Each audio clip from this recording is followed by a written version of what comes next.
یعنی کچھ لوگ ایسے ہیں جو جنہیں یاد بھی ہوتا ہے کہ یہ جو ہے ناپاکی ہے، تو وہ کیا کرتے ہیں، اٹھ کر اپنے ایک کپڑے سے جو ہے صاف کر لیتے ہیں، تو پھر غسل کا خیال ہی نہیں رہتا. تو ایسے حالت میں جو وہ کیا ہو جائے گا، غسل واجب ہو جائے گا.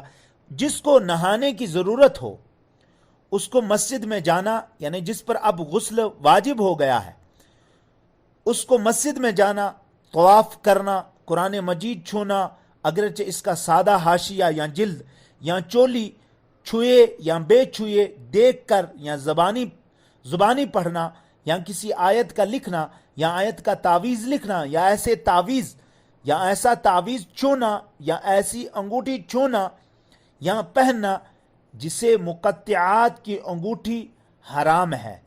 یعنی حروف مقطعات الف با تا وغیرہ جو ہیں یہ حروف مقطعات میں آتے ہیں. تو ان میں سے اگر آپ نے اس کے نام کی انگوٹھی بھی پہنی ہے تو ان ناپاکی حالت میں یہ سارا کچھ کرنا حرام ہے. یعنی قرآن پاک کا چھونا اور تلاوت کرنا، خانہ کعبہ کا طواف کرنا، مسجد میں جانا، تو اس کے حاشیے کو، یعنی سادے حاشیے کو، یا جلد یا چولی چھوئے یا بے چھوئے دیکھ کر زبانی پڑھنا، یہ سب کچھ جو ہے وہ حرام ہو جائے گا. اگر قرآن عظیم جزدان میں ہو، یعنی غلاف میں ہے، تو جزدان پر ہاتھ لگانے میں حرج نہیں، جزدان کے ساتھ ہاتھ لگانے میں حرج نہیں ہوگا. یوں ہی رومال وغیرہ کسی ایسے کپڑے سے پکڑنا جو نہ اپنے تابع ہو نہ قرآن مجید کا، تو جائز ہے. یعنی آپ نے رومال یا ایسا کپڑا جو آپ کے جسم کے ساتھ، یعنی اس کا کوئی تعلق نہیں ہو اور نہ قرآن پاک سے اس کپڑے کا کوئی تعلق ہو، تو رومال وغیرہ ایسے کپڑے سے آپ قرآن مجید کو اس وقت چھونا یہ جائز ہو جائے گا.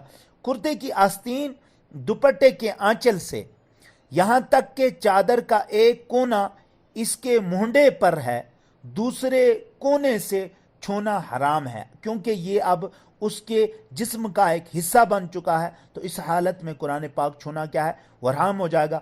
کہ یہ سب اس کے تابع ہیں، جیسے چولی قرآن مجید کے تابع تھی، جیسے قرآن مجید کا غلاف قرآن مجید کے تابع تھا. تو پیارے بچوں، اب ہمارے یہ سبق جو ہے مکمل ہو گیا. الحمدللہ ہمیں اچھی معلومات بھی ہو گئی، تو ہمارے علم میں اضافہ بھی ہو گیا. تو اب جو ہے معنی پڑھیں گے، لکھیں گے اور یاد کریں گے. الفاظ کیا ہے؟ طہارت صغرا، اس کے معنی ہیں چھوٹی پاکی. حدث اکبر، بڑی ناپاکی. سنن، سنت کی جمع. ظن غالب، احتمال کامل. مقطعات، حروف تہجی. سوال حل کیجئے. اب ہم سوال نمبر 1 پڑھیں گے. سوال نمبر 1 کیا؟ اللہ تعالیٰ کن لوگوں کو پسند فرماتا ہے؟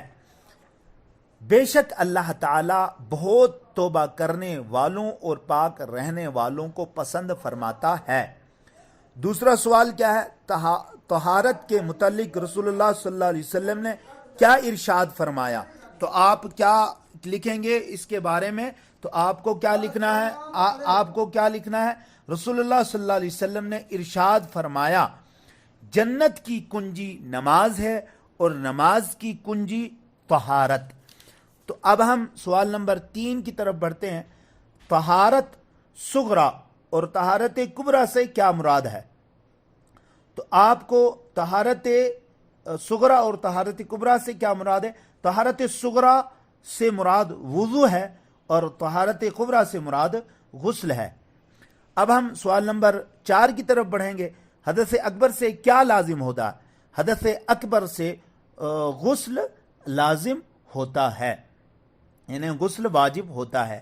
سوال نمبر 5، جس شخص کو پاکی میں شک اور ناپاکی میں یقین ہے تو اس کے لیے کیا حکم ہے؟ اس کے لیے غسل واجب ہے.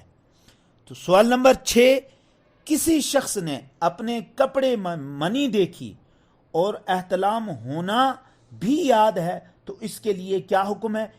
تو اس کا بھی جو ہے جواب یہ آئے گا کہ اس کے لیے بھی غسل واجب ہے.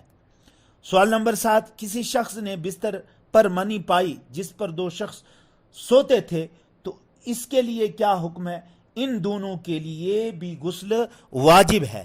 سوال نمبر 8، اس شخص کے لیے کیا حکم ہے جو سو کر اٹھا اس نے تری پائی جس کے اس سے منی یا مزی ہونے میں شک ہے اور احتلام ہونا بھی یاد ہے، تو اس میں بھی کیا ہو جائے گا؟ غسل واجب ہو جائے گا۔ اس کا یہی جواب آئے گا کہ اس کے لیے بھی غسل واجب ہے۔ تو یاد کیجئے طہارت کی 2 قسمیں ہیں، صغرا کبرا۔ طہارت صغرا سے مراد وضو ہے اور طہارت کبرا سے مراد غسل ہے۔ تو پیارے بچوں، اب ہم یہ سبق نمبر کتاب الفقہ سے سبق نمبر 3 مکمل کر چکے ہیں۔ اب ہمیں اس کو یاد کرنا ہے، اور یاد کرنے کے لیے اپنی معلومات کے لیے بھی معلومات میں بھی اضافہ ہو گیا، اور اپنے ایگزام کے لیے بھی، امتحان کے لیے بھی اچھی تیاری کریں۔ السلام علیکم۔